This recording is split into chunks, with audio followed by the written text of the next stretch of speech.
Bien, en nombre de todos los integrantes de la asociación les damos las gracias por participar de esta mesa de trabajos libres. Nuestra primera presentación de hoy viene de la mano de Sierra Barón William. Nos trae un trabajo muy interesante sobre la psicología ambiental en Colombia, una revisión de sus avances. Les comento que William es psicólogo, magíster, profesor asistente de la Universidad de Surcolombiana, decano de la Facultad de Ciencias Sociales y Humanas, investigador asociado de MinCiencias y director del grupo Sintropía. ¿Sí? Ahí en el chat también vamos a estar colocando la página de internet del grupo de investigación Sintropía. William, los dejo contigo. Muy buenas tardes a todos quienes participan de este importante evento. Un saludo muy especial al comité organizador. Bien, entonces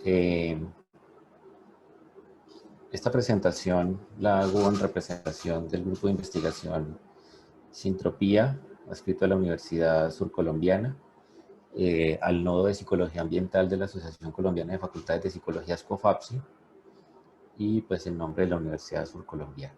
La ha denominado Psicología Ambiental en Colombia, una revisión de sus avances, y en esa medida pues hay que partir por plantear un contexto.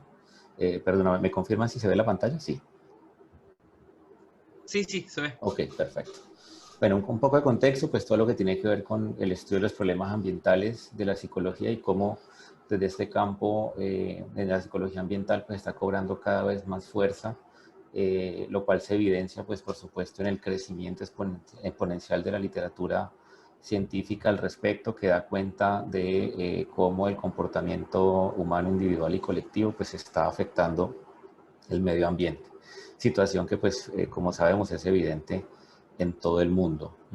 Las causas, todo esto pues se origina por supuesto en la alta producción de bienes, servicios, las formas de movilidad no sostenibles, el elevado consumo de materiales, de recursos naturales renovables y no renovables, estilos de vida no sostenibles y comportamientos que con el paso del tiempo pues agravan esta situación.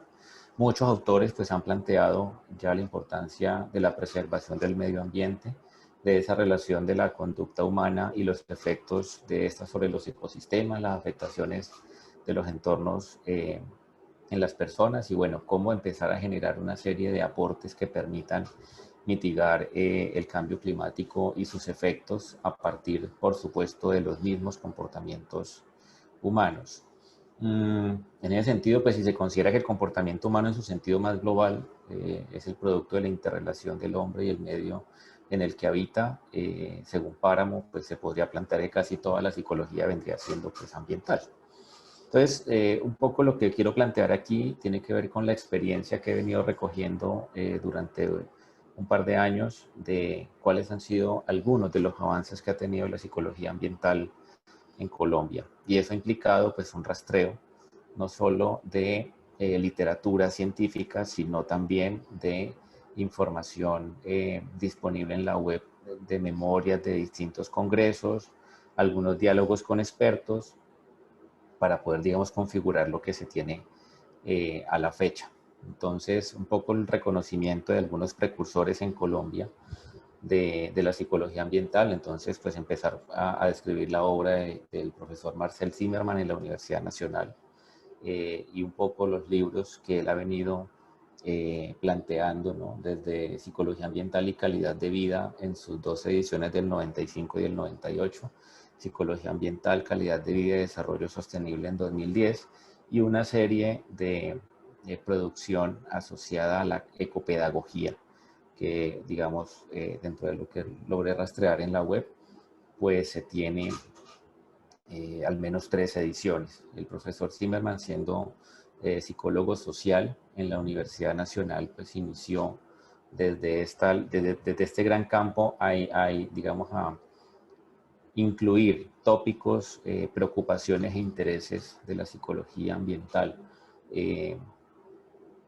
El profesor Henry Granada de la Universidad del Valle, quien se formara con el profesor Zimmermann en la Universidad Nacional, es otro de los que llamo yo precursores de la psicología ambiental en Colombia.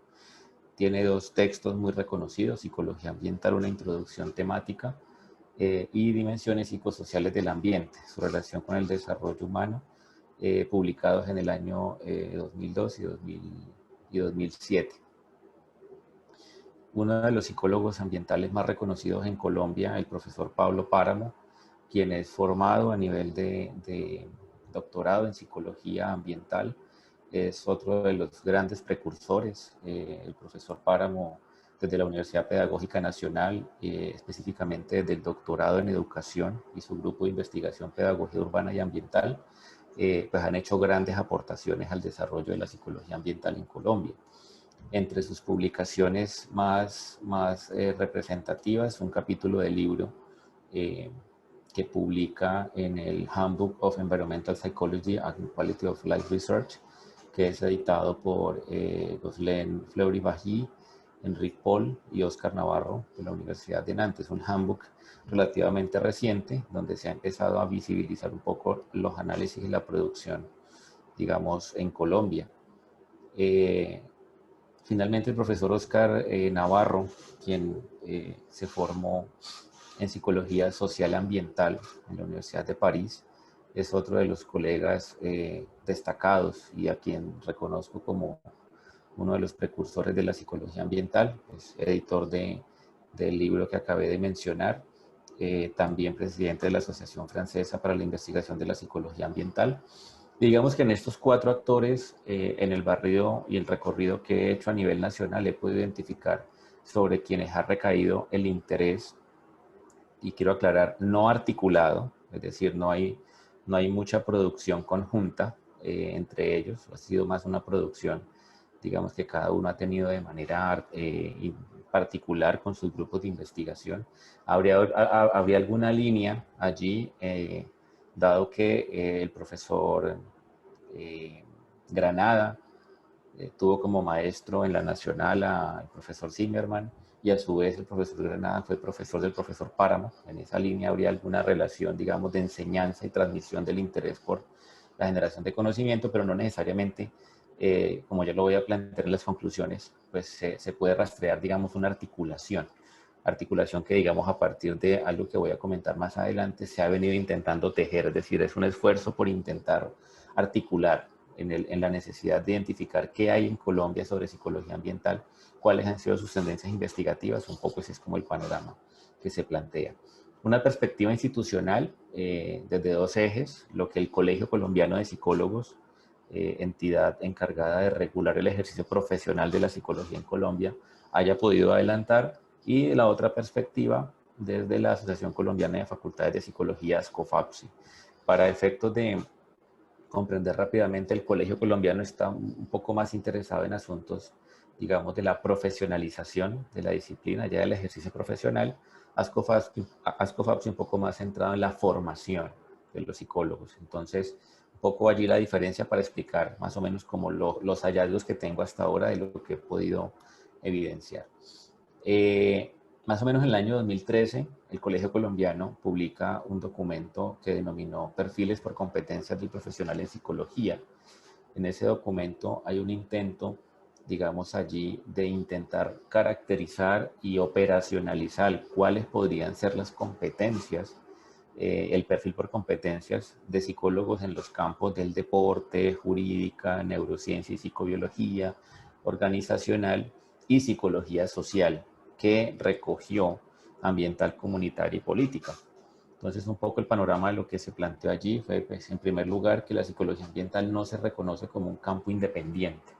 Ha estado allí relegado un poco a lo que es el gran campo de la psicología social, y en esa medida, pues, por supuesto que se ha visto, digamos, limitado el alcance. Un primer escenario para plantear allí es que institucionalmente por el colegio no es reconocido como un campo independiente, sino como un campo que forma parte de la psicología social, lo cual deriva una serie de cosas, de aspectos, que de cierta manera dificultan que se pueda percibir un poco más el alcance de la psicología ambiental. Y, por ejemplo, los diálogos que en la conclusión, una de las conclusiones de este primer ejercicio planteo, y es que parece ser que posiblemente, si se articulara la producción de conocimiento, que otros campos de la psicología, como la psicología del consumidor o la psicología de emergencia y desastres, quizá haya mucha más posibilidad de entablar esos diálogos que no ha sido posible desarrollar con la psicología social, en el caso del Colegio Colombiano. Aquí hay una descripción muy general, digamos que en el documento de perfiles por competencias lo pueden detallar, de las competencias, ¿no? Entonces, algunas relacionadas con la fundamentación teórica y conceptual, aspectos epistemológicos, investigación, evaluación de programas, ético, intervención, desarrollo profesional e interdisciplinar. Lo que ven en pantalla es un ejemplo de una competencia relacionada a cada uno de esos factores, muy específico, pero también muy general, es decir, sobre la marcha. Si bien es un esfuerzo que se sentó como un punto de partida, la crítica a esto es que hizo falta un análisis mucho más hondo y mucho más profundo de lo que implica la psicología ambiental realmente en términos de lo que un psicólogo ambiental puede desarrollar en campo. En esa medida, pues, se explica en buena parte porque son muy pocos, como ya mencioné, psicólogos, digamos, ambientales formados, ¿sí? Aquí hay que diferenciar entre el psicólogo ambiental que está formado, no hay mucha oferta a nivel mundial de titulación en psicología ambiental, y otros quienes nos adscribimos a algún proceso de investigación y por ahí nos enrutamos y aprendemos psicología ambiental, que es un poco la diferencia allí. Entonces aquí hay unos aspectos que por supuesto fueron un primer escenario, un primer intento, pero que el impacto, digamos, sobre lo que puede ser la psicología ambiental en Colombia no ha trascendido. Y en buena parte, pienso yo, por el desconocimiento, por lo, digamos, a lo que es la naturaleza de la psicología ambiental. Lo que ven en pantalla es un informe que está disponible en el portal de la División 34 de la APA, donde se enuncian ya algunos tópicos relevantes del abordaje en psicología ambiental que hace un equipo de trabajo allí y donde se describen, por supuesto, ya asuntos muy particulares analizados, por supuesto, por psicólogos ambientales. A mano izquierda ven ustedes figuras muy reconocidas a nivel mundial, como Susan Clayton, como Robert Gifford, Paul Stern, entre otros. En esa medida, una de las críticas grandes a ese modelo que el Colegio Colombiano planteó es justamente el desconocimiento de este informe. Otra publicación muy valiosa que nos ayuda a intentar precisar los campos relevantes del abordaje de la psicología ambiental es este capítulo del libro que publica Robert Gifford, Linda Steck y Joseph Reuser en el Handbook of Applied Psychology, en su primera edición, en el 2011, donde ya se sitúa unos posibles campos y se especifica, ¿sí? Entonces, la psicología de la gestión de recursos, la psicología ambiental residencial, psicología ambiental de barrios y ciudades, psicología ambiental educativa, psicología ambiental del lugar de trabajo, psicología ambiental natural, la construcción social de la naturaleza, el medio ambiente y los problemas ambientales, la psicología ambiental y el diseño arquitectónico, y medio ambiente y tecnología de la información y las comunicaciones. Todo esto para decir que pues estamos, como decimos acá en Colombia, crudos todavía con ese asunto, y pues la literatura científica, que si bien no es muy abundante, en tanto la descripción operacional del quehacer del psicólogo, pues hay unos avances importantes en la literatura que no han sido considerados aún en Colombia por el Colegio Colombiano, que representa pues una institucionalidad del ejercicio. En ASCOFAPSI, que como lo planteé al inicio, está orientada más un poco hacia la formación de la psicología. En el año 2018 lideramos el proceso de fundación del Nodo de Psicología Ambiental, que digamos tiene esta imagen allí y que pues empezó labores ya como nodo a partir del año 2018 en la Universidad Surcolombiana en un encuentro de investigación de la red de investigadores de ASCOFAPSI, y que pues al lado de el nodo neurociencias, el nodo de psicología para el desarrollo, el nodo de psicología y salud, uno de los más fuertes que es el de psicología del trabajo y las organizaciones, pues es un nodo muy joven, ¿no? Y sobre esa medida, pues estos son los dos encuentros que se han tenido, digamos, formalmente desde ASCOFAPSI, el primero, el realizado en el año 2018, donde se funda el nodo, y el segundo en este año, en modalidad virtual, en el mes de septiembre, se desarrolló el nodo, el encuentro de investigadores de ASCOFAPSI y como nodo funcionamos. Aquí un poco las universidades que empezamos a nivel de nodo en 2018, digamos que ya el panorama se amplió con nuevos miembros en esta versión del 2020, con aliados nacionales e internacionales. En este caso tenemos muy buenos lazos de cooperación con la Universidad de Nantes, específicamente con el Laboratorio de Psicología, donde adelanta investigación el profesor Oscar Navarro. Y en esa medida hemos venido, digamos, intentando rastrear dónde se vienen desarrollando investigaciones en psicología ambiental. Aquí hay una función interesante de universidades públicas y privadas que, como vemos, ya más o menos entre 20 y 22 miembros, ya hemos, digamos, iniciado ese proceso de reconocimiento para identificar sobre qué es que estamos trabajando. Digamos, aquí quiero resaltar este plano institucional porque hace 2 años creíamos que no había desarrollo de la psicología ambiental en Colombia. Creíamos que en el liderazgo de los 4 precursores identificados pues estaba como el asunto. Y lo que hemos venido encontrando es que hay toda una red de investigadores, y digo red en el mejor de los sentidos porque al interior de sus equipos de trabajo funcionan, pero el enlace con otros investigadores a nivel nacional pues no había sido posible, cosa que estamos, digamos, intentando desarrollar y avanzar a través del nodo de ASCOFAPSI. Otro elemento importante que nos ayudó a darle a intentar ubicar el asunto fue indagar sobre los congresos de psicología de alcance nacional en el país. Entonces hicimos un rastreo desde el primer congreso del Colegio Colombiano de Psicólogos, Psicología y Sociedad, realizado en el año 2007, donde solo obtuvimos algunas entrevistas con algunos de los asistentes, porque no fue posible encontrar memorias en la web, hasta el último congreso que se adelantó el año pasado, y encontramos algunas cosas interesantes. Hicimos lectura de todas las memorias, de los resúmenes, algunas consultas con algunos autores, y de 25 trabajos encontramos que 16 de ellos estaban, digamos, orientados específicamente a investigación, 8 de ellos eran productos de revisión o reflexión y uno pues que no lo logramos clasificar.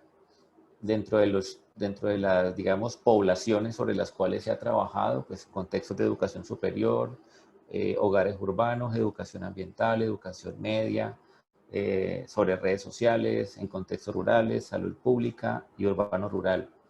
Esta es la ubicación, digamos, la distribución geográfica de 14 trabajos, donde vemos que la mayoría, pues, en el departamento de Cundinamarca, en Antioquia, en Atlántico, Valle del Cauca y Huila es como donde se han tomado muestras para adelantar esos trabajos, esos productos. Al mirar, por ejemplo, la frecuencia de las palabras clave y de palabras, digamos, relevantes en los resúmenes, pues vamos a encontrar la palabra proambiental, comportamiento ambiental, consumo, climático, inundaciones, riesgos, ¿cierto? Pero en síntesis, digamos que nos permitió evidenciar que aún el Congreso Colombiano de Psicología, que es un congreso referente a nivel nacional, no tiene tan claro cómo procesar los trabajos que se presentan, porque muchos de los trabajos que encontramos no estaban tipificados en el campo de la psicología social, sino que estaban ligados a la psicología del consumidor y a la psicología de las emergencias y los desastres, por ejemplo. Otro elemento que nos permitió también contribuir al asunto fue hacer una revisión sobre posgrados en psicología ambiental.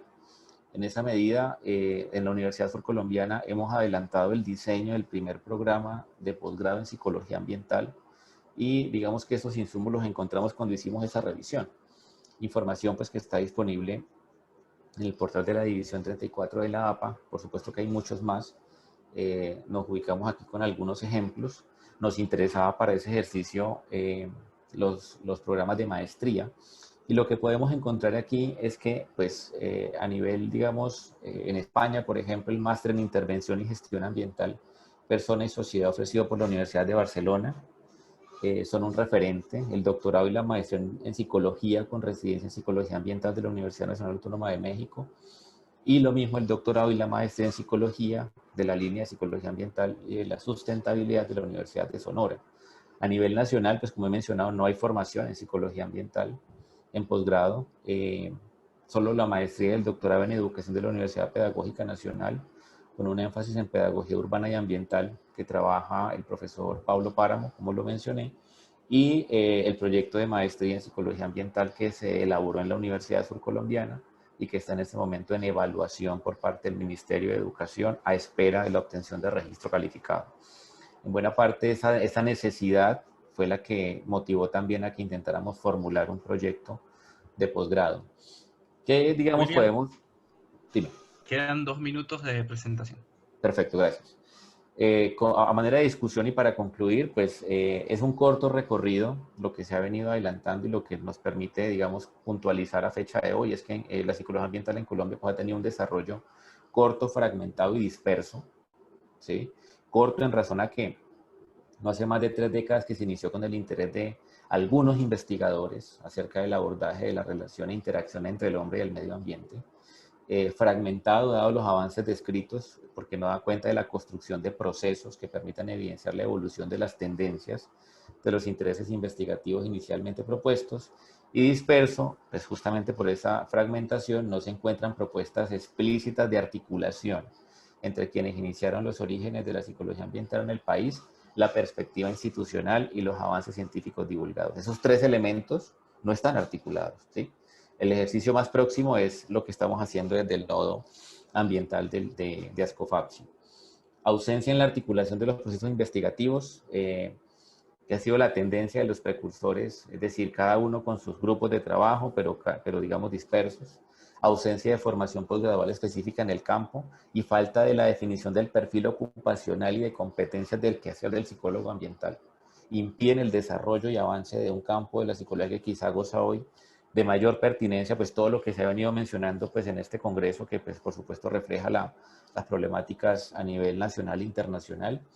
Le corresponde a Colsig y a Ascofapsi dejarse acompañar, ¿sí? Por organizaciones con mucha más experiencia, como la División 34 de la APA, como SICAM en España, IAPS, Abrapa, la brasilera, ARPEM, que es de Francia, por ejemplo, buscando justamente aportar en ese sentido.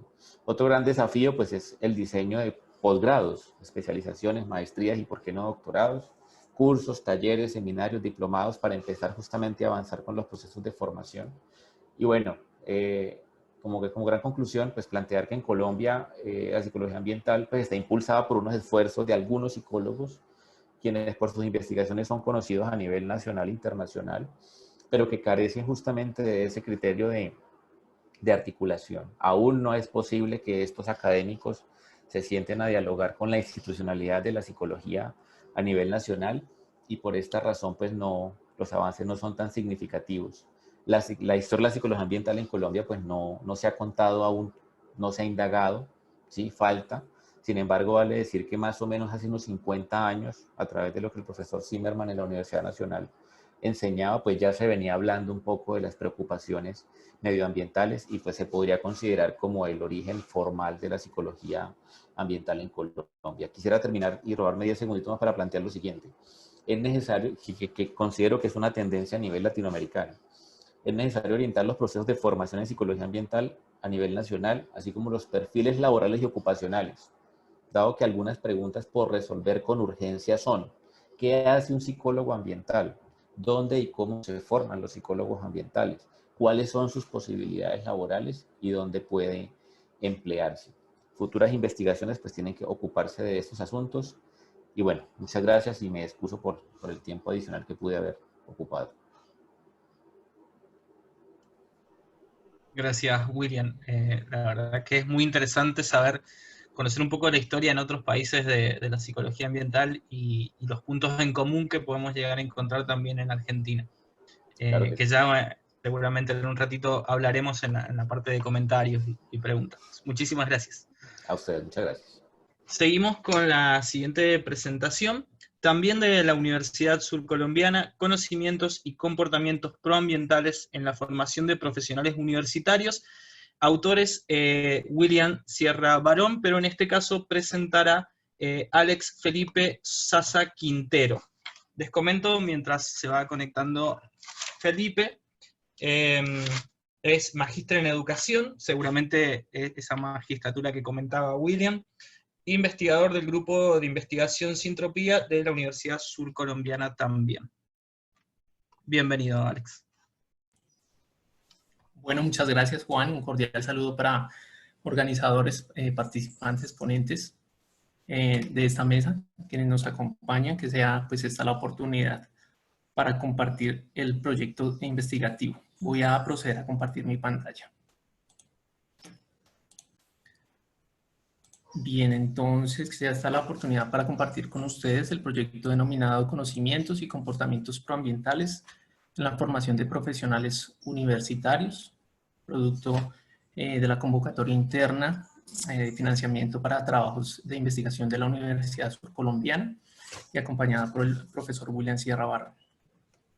Bueno, para iniciar, vamos a indicar que los modelos de desarrollo económico y social han ejercido un impacto negativo sobre el medio ambiente. Estos modelos finalmente están sustentados, entre otros elementos, en la extracción y explotación de recursos no renovables, hábitos de consumo excesivos, usos inadecuados del suelo y estilos de vida y aspiraciones humanas que conllevan a saber o a conocer de la presente crisis ambiental que hoy tratamos.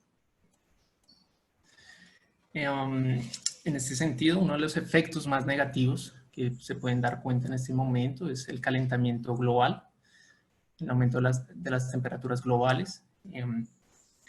Organizaciones como la Organización Meteorológica Mundial indican que los últimos 5 años han sido los más cálidos registrados desde que se tiene registro instrumental a partir del año 1850, que se estima que hasta el momento el aumento de la temperatura global ha sido 1.1 grados centígrados desde la era preindustrial.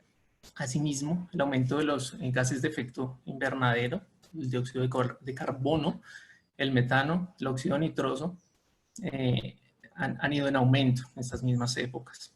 Otros elementos que allí se mencionan por parte de la Organización Meteorológica Mundial está el aumento de la acidificación, es decir, la disminución del pH de los océanos y el aumento de la temperatura de los océanos, asimismo como el nivel del mar.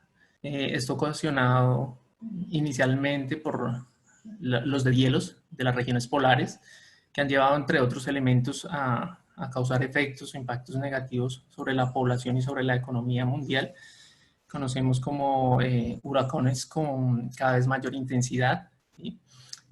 Oleadas de calor, inundaciones, entre otros elementos que impactan directamente al ser humano y que en su medida o en mayor proporción son o están vinculados con el comportamiento humano. Asimismo, el panel intergubernamental de cambio climático estima que entre el año 2030 y el 2050 va a haber un aumento de temperatura entre el 1.5 y 2 grados centígrados y hace una recomendación mundial de que estas emisiones de los gases de efecto invernadero deben disminuir por lo menos a la mitad para el año 2030 y ser cambiadas por energías renovables a 2050. Entre otros efectos, se espera que esa temperatura para el año 2100 esté reducida en 0.5 grados para evitar, entre otros elementos, el aumento de 10 centímetros del nivel del mar. Bien, en el contexto colombiano, en nuestra región, digamos, estos elementos impactan. Para el contexto de la región del departamento del Huila, se conoce gracias al informe Huila 2050, preparándose para el cambio climático, una estimación de proyección de temperatura para el año 2040, que por lo menos para 21 de sus 37 municipios se espera un aumento de 2 grados centígrados, entre otros, digamos, teniendo impactos negativos como el desabastecimiento de los acueductos, la afectación de la productividad de terrenos y la seguridad alimentaria y salud de sus habitantes. Bien, digamos, este escenario conlleva a preguntarnos cuál ha sido, pues, está siendo el papel de la universidad y la educación en el desarrollo sostenible.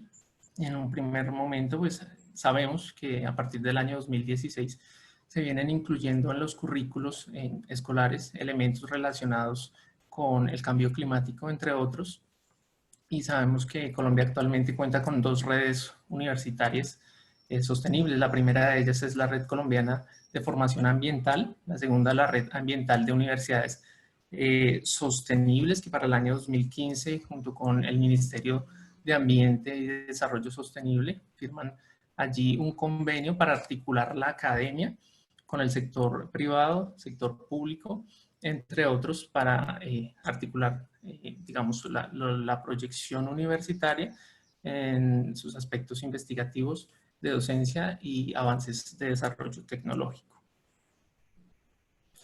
Dentro del marco conceptual que tuvimos en cuenta en el desarrollo de este proyecto, entendemos el comportamiento proambiental como un conjunto de acciones encaminadas a la conservación de la integridad de los recursos sociofísicos del planeta.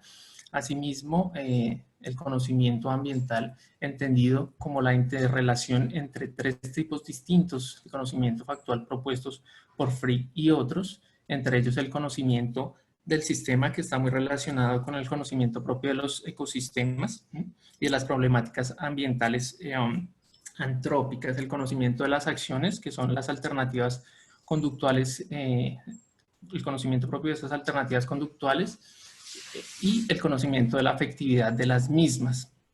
Por otro lado, también existen estudios que nos reportan el interés de variables sociodemográficas, entre otras el género, y aunque no existe consenso entre ellos, existen también reportes que indican que el género femenino, en este caso las mujeres, reportan una mayor preocupación y en algunos casos mayores comportamientos atribuidos a la conservación del ambiente.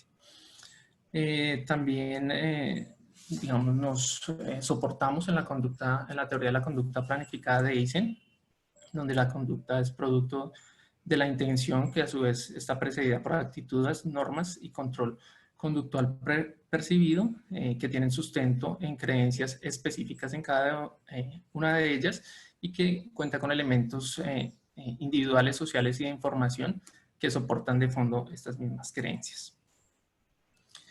Bien, en la región surcolombiana, la institución pública educativa con la que cuenta el departamento del Huila, la Universidad Surcolombiana, que dentro de su misión y su proyecto educativo universitario cuenta, entre otros elementos, el desarrollo humano social sostenible y sustentable en la región surcolombiana, así como uno de sus principios fundamentales es la sostenibilidad, y sus políticas de investigación van dirigidas a desarrollar proyectos con compromiso social y responsabilidad ambiental. Entonces, asimismo, en este sentido, este proyecto de investigación se soporta en los criterios de justificación que proponen Hernández y otros, y que en resumidas cuentas aporta la contribución del estudio del comportamiento y el conocimiento ambiental, así como la diferencia entre las diferentes áreas de conocimiento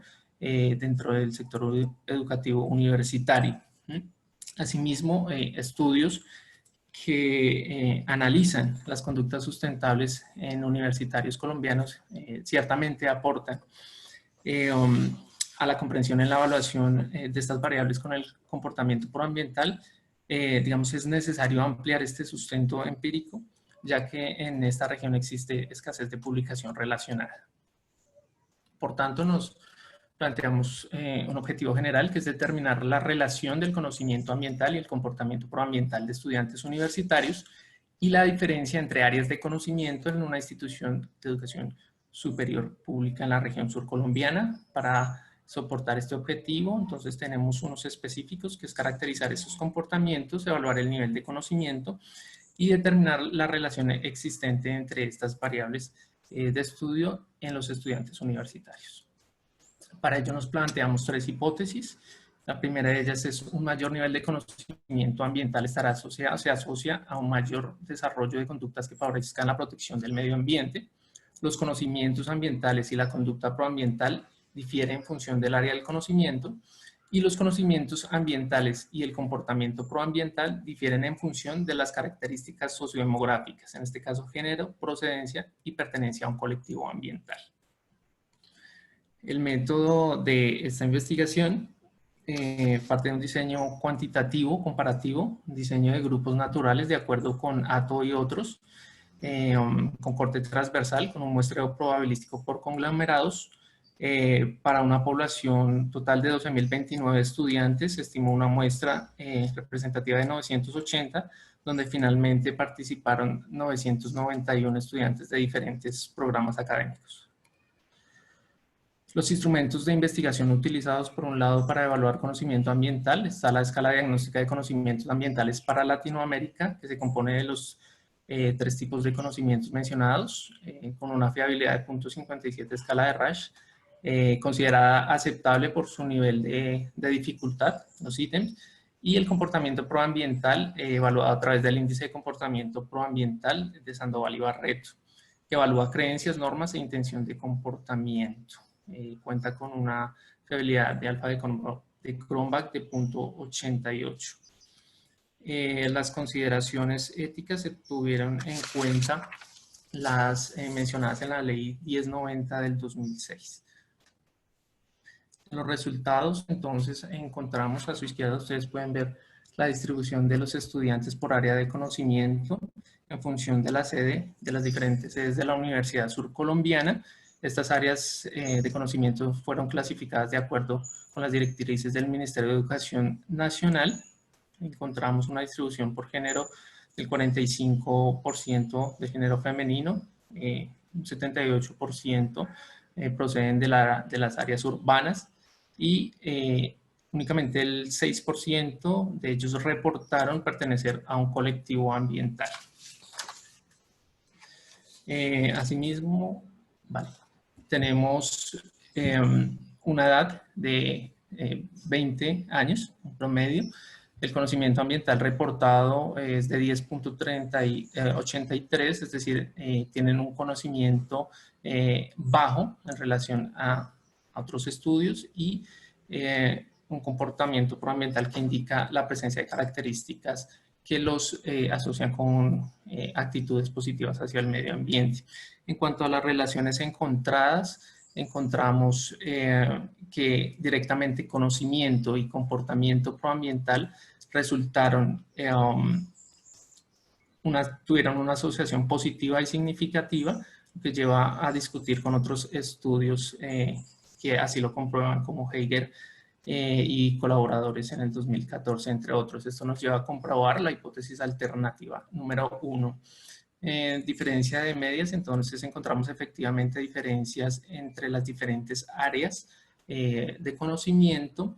Allí podemos encontrar la significancia de esas diferencias y el área de ciencias sociales y humanas fue la que presentó, posterior al análisis post-hoc, las mayores diferencias en relación a las demás áreas, lo que nos lleva a comprobar la hipótesis alternativa número 2. Finalmente, entonces encontramos que en cuanto a comportamiento proambiental, efectivamente, el género femenino tuvo una puntuación más elevada en relación a esas variables evaluadas y estudiadas y reportadas, y en lo que tiene que ver con el conocimiento ambiental, las personas que no pertenecen a un colectivo ambiental obtuvieron mayores puntuaciones en conocimiento. Lo mismo sucedió para personas residentes en el área urbana, lo que nos lleva a confirmar la hipótesis alternativa número 3. Finalmente, entonces concluimos que estos resultados indican presencia de características que vinculan a estudiantes universitarios con creencias, actitudes y acciones positivas hacia el medio ambiente. Sin embargo, su conocimiento es bajo. Se evidenciaron asociaciones positivas y significativas entre el conocimiento ambiental y las escalas del índice de comportamiento proambiental.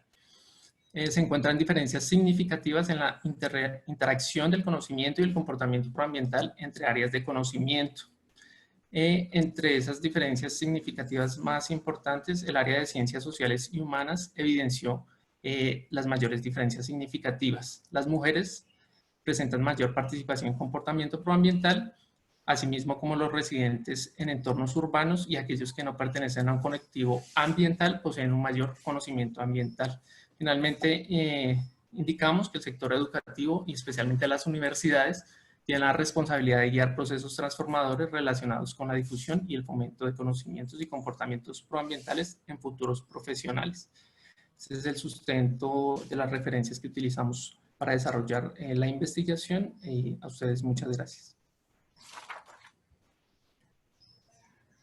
Muchísimas gracias, Felipe, por esta presentación. Viene una presentación ahora muy relacionada con estos también resultados para poder ir discutiendo, y recomiendo que vayan haciendo preguntas en la medida en que se les van ocurriendo o van pensando en el chat para no perderlas y poder hacer una discusión al final. Muchísimas gracias, Felipe. Ahora viene una investigación también de Franco Rodríguez, de la Universidad de Congreso Mendoza. Es licenciado en Psicología y adscrito de la Cátedra de Psicología y Medio Ambiente. Se escucha un poco cortado, Franco. ¿Ves? Bueno, mientras Franco puede arreglar el problema del micrófono, les comento, Sofía es profesora de la Universidad de Congreso en Mendoza también. Nos trae un trabajo sobre lineamientos para pensar la psicología ambiental en el hogar. Es profesora adjunta de la Cátedra de Psicología y Medio Ambiente de la Universidad de Congreso y técnica en tratamiento de aguas residuales. En realidad soy técnica en gerenciamiento ambiental y bueno, tengo experiencia puntualmente, más que como psicóloga, como asesora en tratamientos de aguas residuales. Me pasó de formarme en medio ambiente, trabajar en eso, y de que no alcance, digamos, la formación o el perfil, digamos, del ambientalista o del técnico ambiental, sin tener en cuenta la parte psicológica, ¿sí? Puntualmente lo que quería hoy era compartirles algunos lineamientos, que en esta situación de pandemia, por ahí los psicólogos nos vimos un poco demandados con algunas recomendaciones, ¿sí? Sobre todo para lo que es el contexto del hogar, digamos, ¿no? El pasar tantas horas en el hogar, la convivencia, etc. Entonces, las recomendaciones que yo di desde mi posición ética fueron desde una mirada dentro de la psicología ambiental, ¿sí? Primero y principal, una de las grandes recomendaciones que estuvo circulando y que yo también me pareció muy importante darla, es el tema de ventilar los ambientes, ¿sí? Pero ¿qué pasa si por ahí hacemos la recomendación y no explicamos cuáles son los beneficios para las personas? Por ahí caemos en el riesgo de que las personas realmente no adopten esta estrategia o no la tengan en cuenta en sus hogares y se pierdan por ahí de los beneficios que pueda llegar a generar, ¿sí? O a otorgarles. Entonces, de alguna forma, lo que yo les explicaba a estas personas era cómo dentro de nuestros hogares, al pasar tantas horas encerrados, ¿sí? El aire de alguna manera va cambiando su composición, ¿sí? El oxígeno disponible va disminuyendo y el dióxido de carbono va aumentando producto de nuestro proceso de combustión por excelencia, que es la respiración, ¿sí? Entonces, de alguna manera, es importante ventilar los ambientes para que se genere este recambio de aire, ¿sí? Una persona me dijo, me dice, yo tengo plantas en mi casa y las plantas producen oxígeno, entonces, ¿tengo que ventilar los ambientes? Y con respecto a esto, Juan, no sé si podemos pasar la diapositiva, porque me pareció más gráfico dejarlo así. ¿Es necesario ventilar los ambientes si tengo plantas en mi casa? Sí. ¿Por qué? Porque la planta, ¿sí? Realiza el proceso de fotosíntesis en presencia de energía lumínica, ¿sí? De alguna manera se sirve de dióxido de carbono y de agua para poder generar este proceso. Los productos son glucosa, de donde después va a sacar su energía, y el oxígeno casi que como un residuo, ¿no?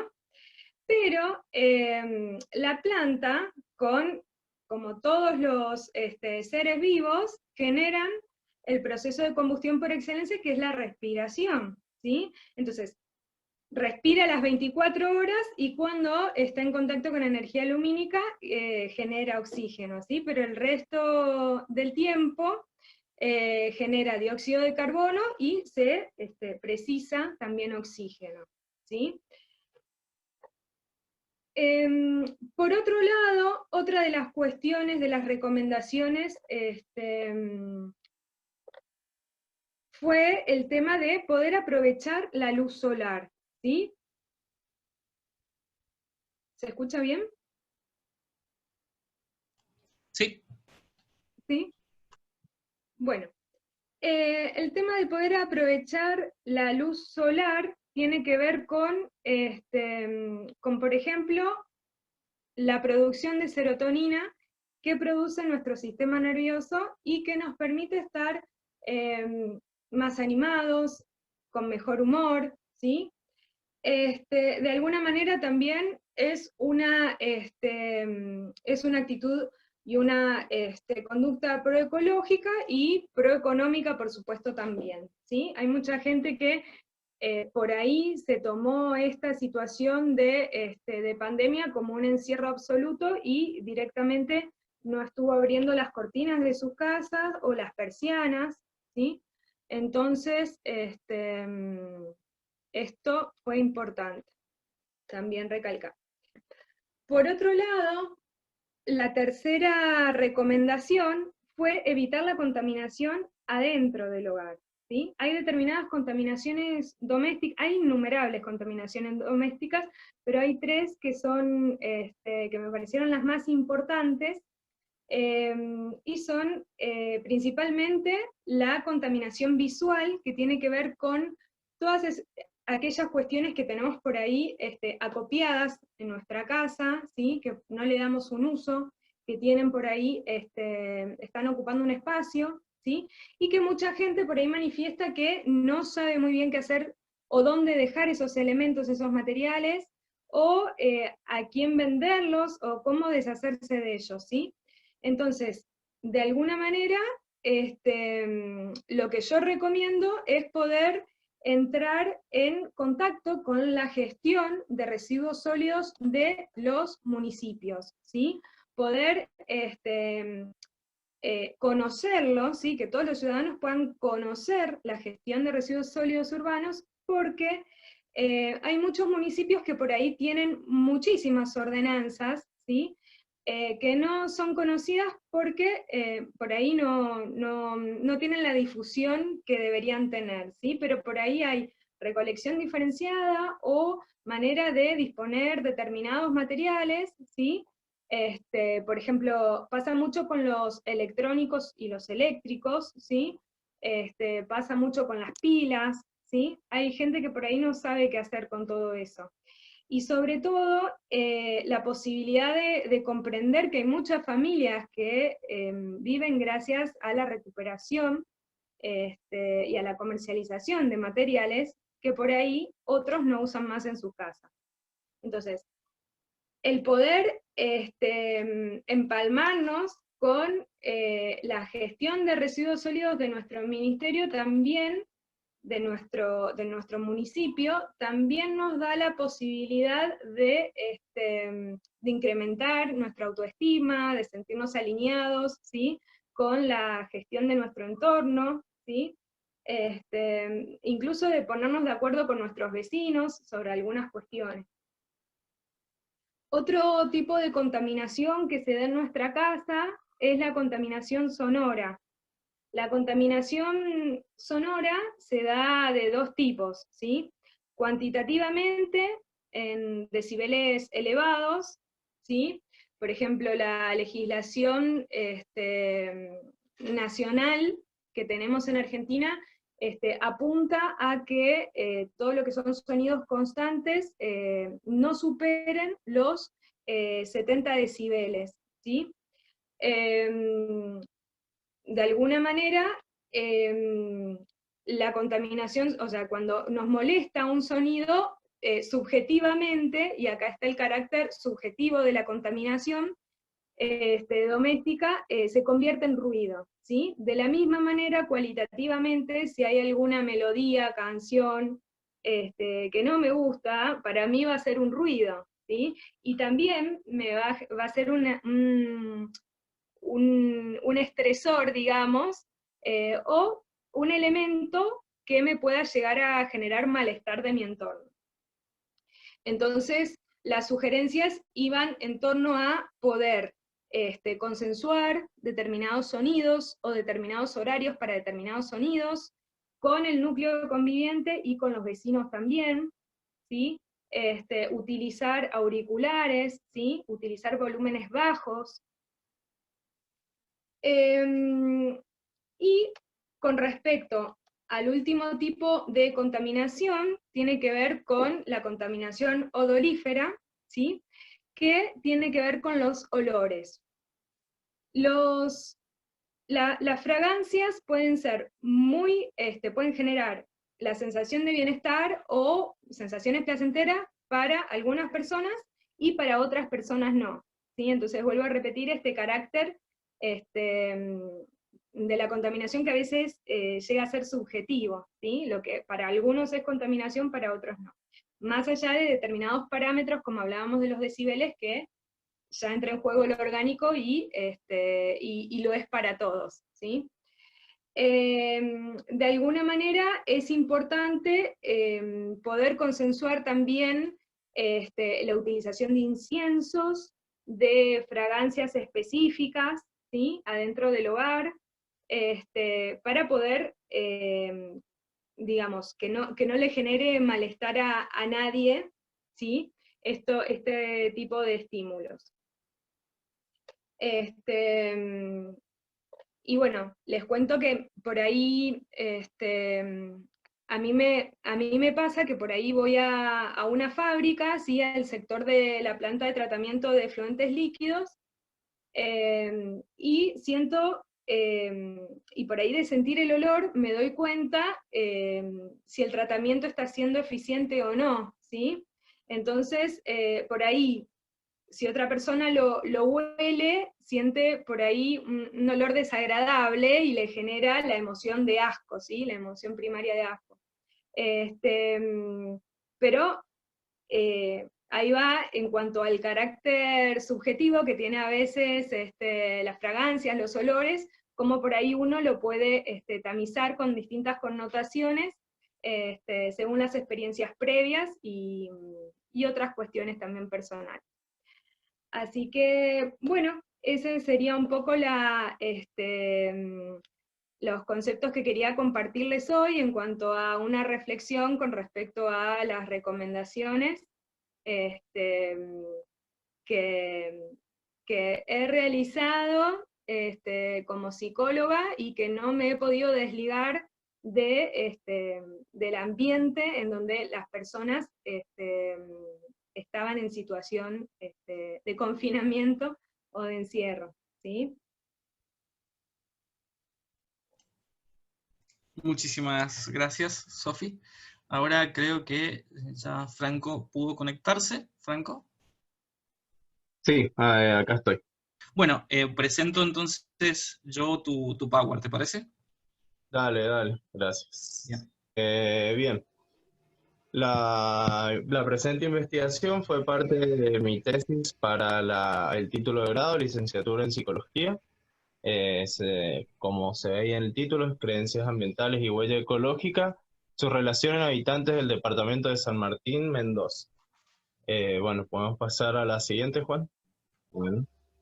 Bien, para plantear el problema, primero comencé con esto de la importancia de la biodiversidad y cómo es muchas veces invisibilizada, ¿no? Como el ser humano a través de la ciencia y la tecnología cree que puede reemplazarlo todo sin como, bueno, visibilizar que hay un montón de especies que son parte de la biodiversidad y que son tan importantes como uno mismo, que es lo que plantea, bueno, en la siguiente filmina, en la siguiente diapositiva. Esto de, bueno, la naturaleza es un sistema de retroalimentaciones donde todos somos interdependientes y donde el ser humano es uno más de, eso, de esos componentes del sistema, no es el más importante ni tampoco está en la cima, sino que, bueno, está sostenido por todos los demás componentes. Sin embargo, como decía recién, sí, pasa a la siguiente, si querés, Juan. Como decía recién, bueno, las actividades del ser humano de producción y consumo ha llevado que pasemos por encima de esta biodiversidad, que de alguna manera, y desde ya estamos viendo las consecuencias de eso. La imagen que se ve ahora en la diapositiva representa un poco esto del problema del plástico en el océano, ¿no? Que en principio es un problema que tienen los animales porque se alimentan ahí, entonces a veces por error pueden consumir las partículas de plástico y que también de alguna manera después nos afecta a nosotros. Entonces es también otra forma de ver esto de las retroalimentaciones, ¿no? De cómo una contaminación que generamos nosotros y que creemos que la desechamos, nos sacamos el problema de encima, lo tiramos al océano, genera problemas en otras especies, pero después también vuelve hacia nosotros. Esto es la importancia de la visión de la naturaleza como un sistema, ¿no? Un sistema de retroalimentación. Siguiente. Entonces, bueno, lo que venía planteando hasta acá, esto del ser humano, que como productora de estos problemas de cambios ambientales, ¿no? En la siguiente hay otra imagen que representa lo mismo, ¿no? A la que sigue. Gracias. Bueno, esto de cómo la producción genera un problema, como puede ser la suba de temperatura, y donde la solución a veces es el propio cuidado de la naturaleza. Sí, pasemos. Bien. Que es otro ejemplo de lo mismo, ¿no? Cortar árboles para después ponernos a vender aires acondicionados, que tiene que ver con un sistema cultural que es la del consumo, ¿no? Entonces, en la siguiente diapositiva, la idea es un poco, bueno, decir esto, que existen características culturales, sociales y psicológicas para el comportamiento que es cuidadoso con el medio ambiente como para el que no lo es. Entre estas características culturales, una de las que ya se ha hablado mucho, tanto recién como esta mañana, es el sistema de desarrollo. Actualmente el sistema que tenemos es el capitalista, que está basado únicamente en la acumulación de recursos, de la acumulación de cosas para comprar, la acumulación de dinero, y que por lo tanto tiene una visión de desarrollo que se basa solamente en la explotación, y que invisibiliza un montón de otras cosas, que queda claro ya en la misma imagen que se ve ahí, donde no hay animales, no hay personas, los desechos parecieran que listo, los tiramos y desaparecen. Tiene problemas por todos lados que son ocultados o son puestos detrás del único objetivo del progreso, supuesto progreso económico, ¿no? Y además que tiene una visión que es unidimensional del progreso, que es solamente esto, el crecimiento económico, y entonces eso empieza a generar problemas por un montón de lados, que es un poco lo que quiere plantear el desarrollo sostenible, ¿no? Que ya no se basa solamente en un modelo lineal, en un modelo unidimensional, sino que tiene en cuenta varias aristas, entre ellas la arista social, la económica y la medioambiental, ¿no? Que básicamente lo que plantea el desarrollo sostenible es que es un desarrollo que asegura la satisfacción de las necesidades presentes y sin comprometer la capacidad de satisfacer las necesidades de las generaciones futuras. Para esto hay que, bueno, hay que como hay que unir los distintos esfuerzos sociales, económicos y medioambientales para lograr estos objetivos de la sostenibilidad. En ese sentido, bueno, la acá presente Mozo Bancic plantea que, bueno, para cambiar a un paradigma que sea ecológico, se necesitan muchos de estos cambios, ¿no?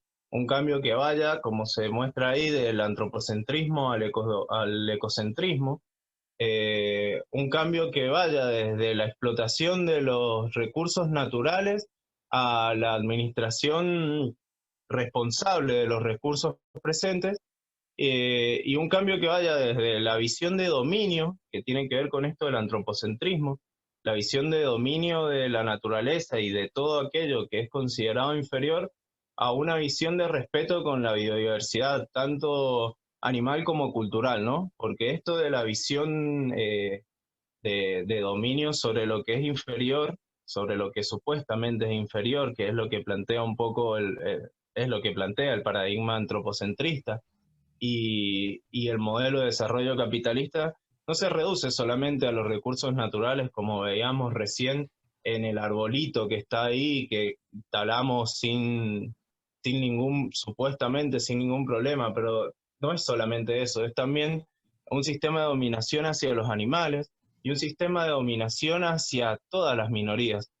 Minorías que muchas veces son pueblos, son otras personas, como pueblos originarios, e incluso como las mujeres, por ejemplo. Cuando hablamos de desigualdades sociales, cuando hablamos de las desigualdades de género, tiene mucho que ver también con esta cultura del dominio, que es contrario a lo que se plantearía en el paradigma ecocéntrico, que tiene más una visión del ser humano, una visión del rol del ser humano que es respetable con la naturaleza, ¿no? Que se sabe como interdependiente. No cree que sea superior ni que sea independiente a los límites de la naturaleza, que son límites tanto físicos como nosotros tenemos que plantearlo como sociales, ¿no? Bueno, en la siguiente hay una imagen que representa la huella ecológica. La huella ecológica es una medida que toma los patrones de consumo que tenemos para después decirnos cuántas hectáreas globales productivas son necesarias para sostener ese patrón de consumo, y tiene en cuenta tanto el agua como la tierra necesaria para la ganadería, para la agricultura, para la pesca, para la generación de energía, para habitar. Entonces, a partir de esta medida, nosotros la huella ecológica de ahí se puede transformar o se puede medir y nos da un resultado que es bastante interesante, que nos dice que cuántos planetas serían necesarios si todas las personas consumieran como nosotros. Muchas veces esa huella ecológica puede resultar que sea sostenible para el planeta, pero pasa muchas veces que no. Y entonces, al hacer esta medida, se visibiliza un poco que no todo el mundo consume como nosotros, ¿no? Y se visibiliza nuevamente estas desigualdades sociales. Si nuestro consumo no es sostenible para el planeta y el planeta todavía persiste de alguna manera, quiere decir que hay un montón de gente que está consumiendo muchísimo menos que nosotros y muchas veces menos de lo que necesita para subsistir, ¿no? Bueno, entonces, a partir de esto, planteo dos objetivos principales, que es uno, analizar si existe una relación entre las creencias ambientales que están asociadas a esto que hablaba recién, los paradigmas ecocéntricos o antropocéntricos, y la huella ecológica, que tiene que ver con los patrones de consumo. Resumidamente sería analizar si hay una relación entre aquello que pensamos y aquello que hacemos, en relación, bueno, al medio ambiente. Y por otro lado, examinar algunas variables sociodemográficas que podrían tener relación con estos pensamientos o conductas. Entre esas variables estuvo la religión, el ingreso monetario del hogar, si habían participado en actividades ambientales, si conocían conceptos, algunos de los conceptos ambientales, y para esto, entre otros, ¿no? Y para esto elegí una metodología cuantitativa, una investigación de campo de corte transversal, fue correlacional descriptivo y con un muestreo no probabilístico con participantes voluntarios. Para medir la...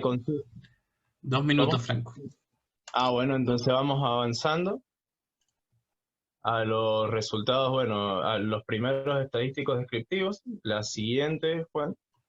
Respecto a las creencias ambientales, se demostró que la mayoría de las personas, un 98%, tenían creencias ecocéntricas, frente a, bueno, al resto antropocéntrico. En la siguiente podemos ver que la diferencia, esta diferencia tan amplia que había con los pensamientos, digamos, no se correlaciona en la huella ecológica.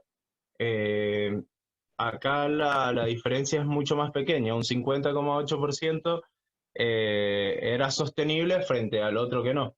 Esto quiere decir que, como en la siguiente diapositiva, como podemos observar ahí, que la mayoría de las personas presentaban lo que se llama disonancia cognitiva, ¿no? Un poquito más que del 51% de la muestra, sus pensamientos y sus conductas no tenían una correlación, más allá de que tuvieran un pensamiento ecocéntrico, y quizás tenían huellas no sostenibles, huellas ecológicas no sostenibles. Ahora, respecto a los, bueno, en la siguiente diapositiva, podemos empezar a ver los estadísticos inferenciales, donde lo dividí por temáticas. El ingreso monetario, por ejemplo, sí se relacionó, demostró correlaciones positivas y significativas con el puntaje de la huella ecológica y los estudios alcanzados. Quiere decir que a mayor ingreso monetario había un puntaje de huella ecológica mayor. Quiere decir que eran menos sostenibles. Mientras más ingresos monetarios, más consumo, ¿no? No importa si nuestros pensamientos son ecocéntricos, mientras haya ingreso, mientras haya dinero para consumir, consumo.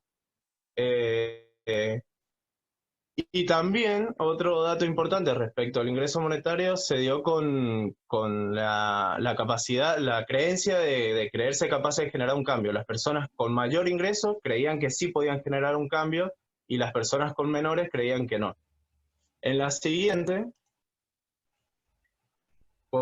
podemos ver algo respecto a la educación y el conocimiento ambiental. Básicamente las personas que tenían mayores niveles de estudios alcanzados y que conocían más conceptos en relación a la ecología, puntuaban menor en la división antropocéntrica. Y en la siguiente, por último, se mostraron también diferencias de género, como ya vimos hace rato y como vimos mucho en la mañana. Las mujeres puntuaban menor en su huella ecológica, quiere decir que eran más sostenibles, eran menos antropocéntricas y presentaban menos disonancia cognitiva. Y en la siguiente, respecto a la religión, las personas que sí profesaban una religión eran menos sostenibles, o sea, puntuaban más alto en su huella ecológica, y las personas que no profesaban una religión puntuaban más bajo, o sea, eran más sostenibles.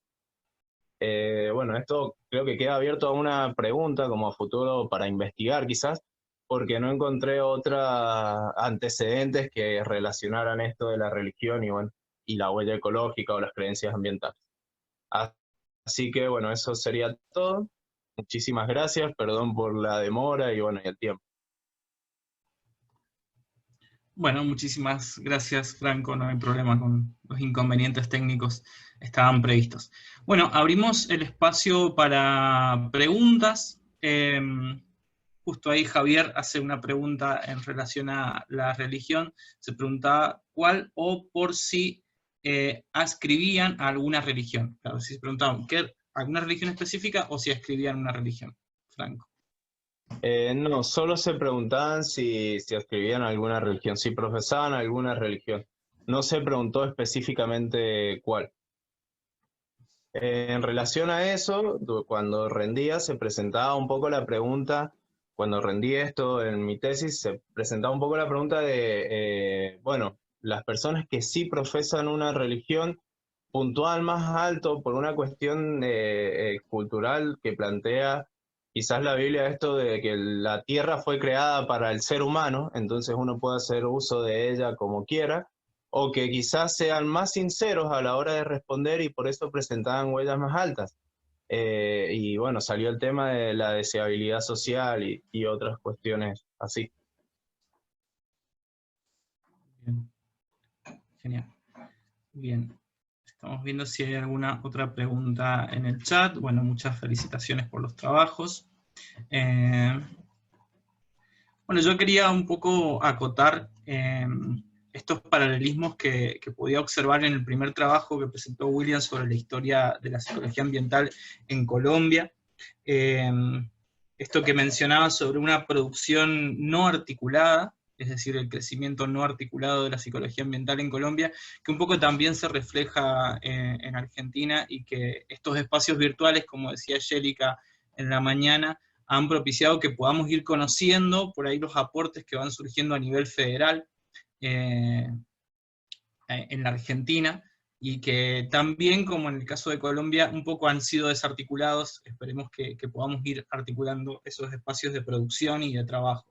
Con respecto a la formación, también está desabastecimiento, digamos, de ofertas de formación en psicología ambiental, y esto del plano institucional que de a poco va abriéndose paso nuestra línea. Yélica, no sé si querías agregar algo.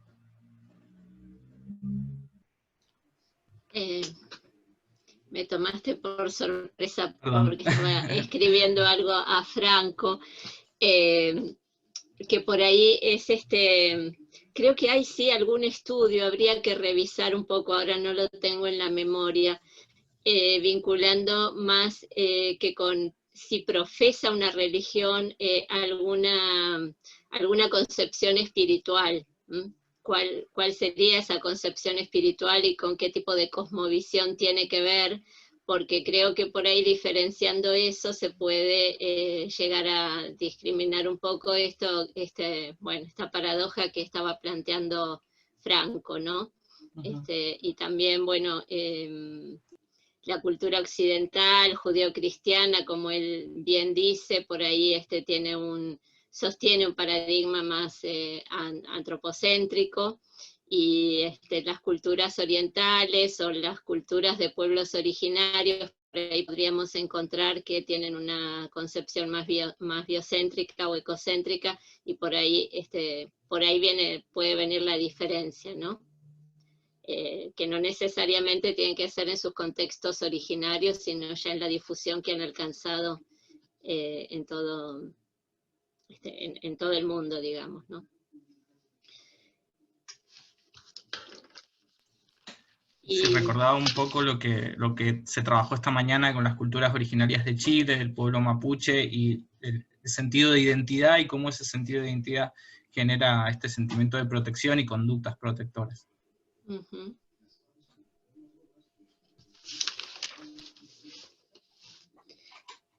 Sí, luego también comparto el interés por la presentación de la evolución y situación institucional de la psicología ambiental en Colombia.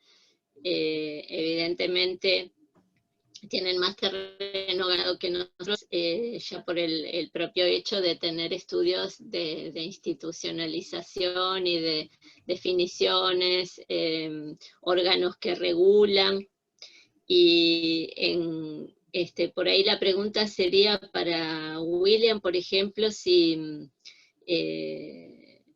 en qué contexto piensan su proyecto de posgrado que él mencionó para habilitar una formación específica para la psicología ambiental en Colombia, que hasta ahora no la hay, como aquí tampoco, ¿no? Que nos hemos formado abrevando de distintas fuentes.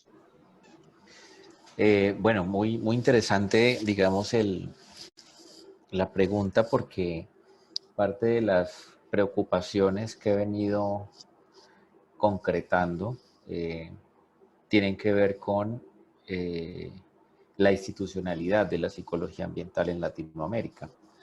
Y se quiso dar el inicio por la casa, justamente porque lo que encuentro en algunos textos muy reconocidos que incluso a partir de algunas revisiones que hice cuando diseñé el programa de maestría, fue justamente que esos libros ostentan, digamos, capítulos del libro donde han invitado a algunos colegas latinoamericanos.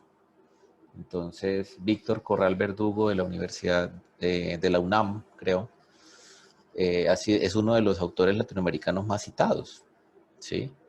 Y tiene producción en una cantidad de handbook muy importantes. Y así hay otros autores en Latinoamérica que creo yo, por invitación, por las redes, etcétera, pues se encuentra la representación latinoamericana en ese tipo de producción, digamos, científica. Un poco el rastreo de algunas redes a nivel latinoamericano. De hecho, muy buena parte de lo que motivó mi interés en este congreso, que de hecho agradezco mucho, es justamente, bueno, ¿qué vamos a hacer de aquí para allá? ¿Sí? Miremos si tenemos posibilidades de asociarnos, qué es lo que podemos hacer, porque, insisto, la preocupación versa por la institucionalidad. Campos como la psicología clínica, la psicología organizacional, la psicología de la salud, por ejemplo, son campos de mucho más historia, trayecto, organización, por supuesto, ¿verdad? Pero si de fondo miramos las necesidades del mundo, hoy se posiciona la psicología ambiental como uno de los campos aplicados de la psicología más prometedores que tiene la psicología incluso. Entonces, un poco la experiencia en tres congresos, en dos congresos, uno el de SICAM en el 2017 y otro el IAPS de 2018. Y bueno, un poco mi estancia doctoral en la Universidad de Nantes y conocer un poco allí algunas dinámicas de cómo funciona el asunto, lo que muestra es que aquí lo que nos ha faltado es encontrarnos, conocer las experiencias que estamos adelantando y fijar proyectos comunes. Toda vez que no es la idea replicar las prácticas que la psicología ambiental ha adelantado en Europa, en Estados Unidos, Canadá, en fin, sino a partir de esos marcos referenciales empezar a generar la propia identidad de lo que podríamos particularizar como la psicología ambiental en Latinoamérica y por supuesto con toda su escala de grises en todos los países, ¿verdad? Entonces, claro, aquí en la Universidad Surcolombiana, donde soy profesor, de hecho soy profesor de psicología organizacional, pero a partir de mi trabajo de maestría, luego mi trabajo doctoral, en fin, los contactos en los congresos, pues empecé a entrar en este rollo, un poco a partir de eso, ¿no?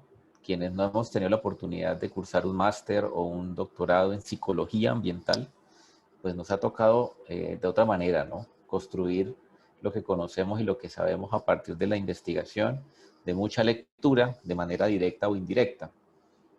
Y allí empezamos a identificar una serie de falencias, ¿no? Entonces, un poco para responder la pregunta de la maestría, aquí a nivel, digamos, el Huila, un poco hacia el sur del país, en la universidad en la que laboramos, es una universidad pública que todavía no ha incursionado en la educación virtual.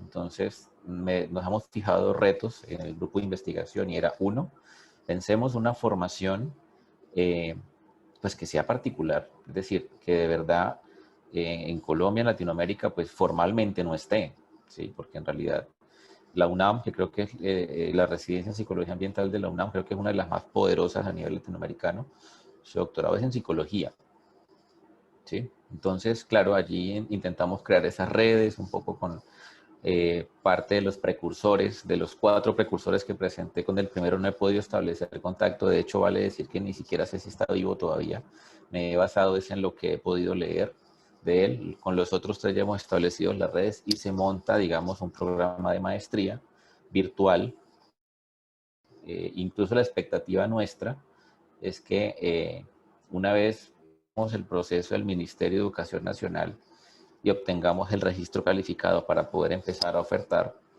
tendremos mucha más acogida a nivel nacional e internacional que local, porque aquí en nuestra región no es mucho lo que hay en cuanto a los desarrollos. Casi que nos toca que enseñar, contar que existe la psicología ambiental para luego enseñarla. Entonces es un poco curioso. No sé si un poco la experiencia en Argentina ha sido así. Ya de mi parte, en lo disciplinar, hace un poco, bueno, estoy acabando mi doctorado, pero hace un poco inicié una maestría en desarrollo sostenible y medio ambiente, que es a lo que puedo acceder acá, ¿sí? Porque no puedo adelantar otros cursos. Entonces, la formación, cuando he tenido la oportunidad de ir a otros congresos y uno ve gente formada, claro, el asunto es diferente y uno se devuelve con la idea de que, bueno, nos toca sentarnos a leer un poco más, porque esa línea no la tenemos. Entonces, casi que los congresos se han convertido, intenta ubicarse, luego el contacto con el autor del artículo, entonces le escribimos, mira, estoy interesado en esto, en fin, y así hemos venido ampliando un poco el asunto. Pero la preocupación versa sobre preguntas que me hacen los estudiantes acá, y es, bueno, ¿qué hace un psicólogo ambiental? ¿Cuál es su campo de acción? ¿Cuál es su perfil ocupacional? Si yo me formo en psicología ambiental, ¿dónde voy a conseguir trabajo? ¿Sí? ¿Cuáles son las posibilidades ocupacionales? Claro, es mucho más fácil si pensamos en un psicólogo organizacional, de la salud, comunitario, clínico. ¿no? Creo que la tiene más fácil porque en buena parte el recorrido. ¿no? Entonces, todo esto para plantear que urge a nivel latinoamericano identificarnos, reconocernos. Estos espacios son maravillosos, ¿sí?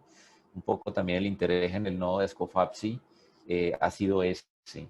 Ha sido, bueno, vamos a decir que existe esto, no vamos a plantear bajo ninguna circunstancia que la psicología ambiental nace con el nodo, porque eso es una enorme mentira. Más bien, ocupémonos de encontrar la gente que viene produciendo. Entonces, hay un par de proyectos que seguramente al cabo de un año ya habrán resultados. Y esos proyectos hay uno enfocado hacia caracterizar la producción científica en psicología ambiental en Colombia. Y el otro está más orientado hacia identificar en qué programa de pregrado, lo que llamamos acá pregrados en psicología, dictan por lo menos un curso de psicología ambiental. Bien sea a nivel formativo, bien sea a nivel, digamos, de básica, electivo, lo que sea. ¿Sí? Y ya tenemos más o menos un 50% de respuestas de ese último proyecto y lo que encontramos es que a lo sumo un curso electivo. Es decir, en formación estamos en nada. Creo que en eso puede haber mucho más desarrollo en Argentina. Creo que pueden haber algunas licenciaturas, algunos programas que quizá tengan cursos selectivos. Aquí en realidad no es mucho lo que hay. Entonces, claro, son algunos autores los que he llamado precursores, los que son invitados a escribir para algunos handbooks, para algunos números especiales de revistas importantes, a Ecology, bueno, en fin, otras, ¿sí? Pero que a la larga no son producto de ese trabajo en red que uno esperaría. Entonces, un poco lo que quería como que quedara es que hay unos esfuerzos aquí por intentar anclar esos esfuerzos individuales de algunos investigadores, el llamado a atención a la institucionalidad, ¿sí? En este caso el Colegio Colombiano de Psicólogos y la Asociación Colombiana de Facultades de Psicología, no sé, me gustaría conocer un poco sobre los pares de estas instituciones en Argentina, ¿verdad? Y algunos interesados en decir, bueno, esto es un asunto que sabemos que es importante, estamos sensibilizados frente a la importancia de la psicología ambiental, pero aquí nos toca que golpear la puerta y contarles, oiga, sí, existe la psicología ambiental, preocupémonos por eso y mira que tiene este campo, digamos, de posibilidades. Y en eso creo que una alianza entre varios países nos puede dar un plus bastante interesante.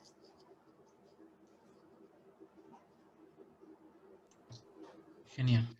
Estamos casi en hora. No sé los otros expositores si quieren dar unas palabras finales, una reflexión final. Felipe, Sofía, Franco.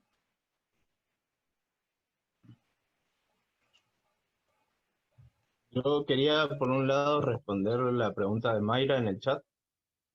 Que bueno, que preguntaba sobre el nivel educativo. Eso se preguntó incluyendo primaria, secundaria, nivel superior, que incluye el terciario o nivel de grado, y con las opciones de decir completo e incompleto en ambos. No se preguntó específicamente qué carrera, sí se preguntó la ocupación, si estaban trabajando, a qué se ocupaban, pero bueno, no se encontraron relaciones significativas, estadísticamente significativas con, bueno, con las diferentes ocupaciones. Así que nada, eso.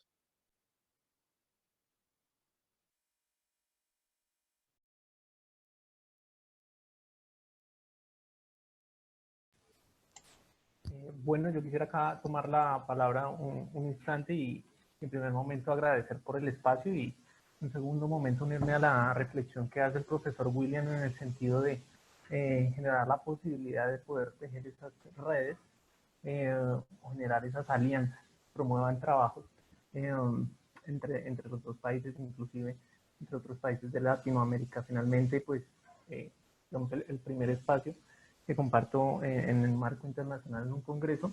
Agradecer por tu escucha. Muchas gracias.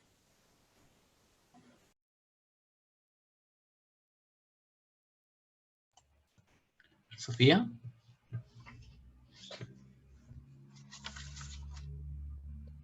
Bueno, agradecer el espacio. La verdad que cuando me enteré del congreso, Juan, que nos transmitiste la convocatoria, me puse muy contenta porque creo que de alguna manera podemos unificar todos los esfuerzos que varios de nosotros estamos haciendo por unificar o poder generar un enlace o un abrazo entre el medio ambiente y la psicología, ¿sí? Cuestiones que por ahí a veces vamos aprendiendo a partir de la práctica y vamos generando nuevos conceptos, y esto que lo vemos mucho, ¿sí?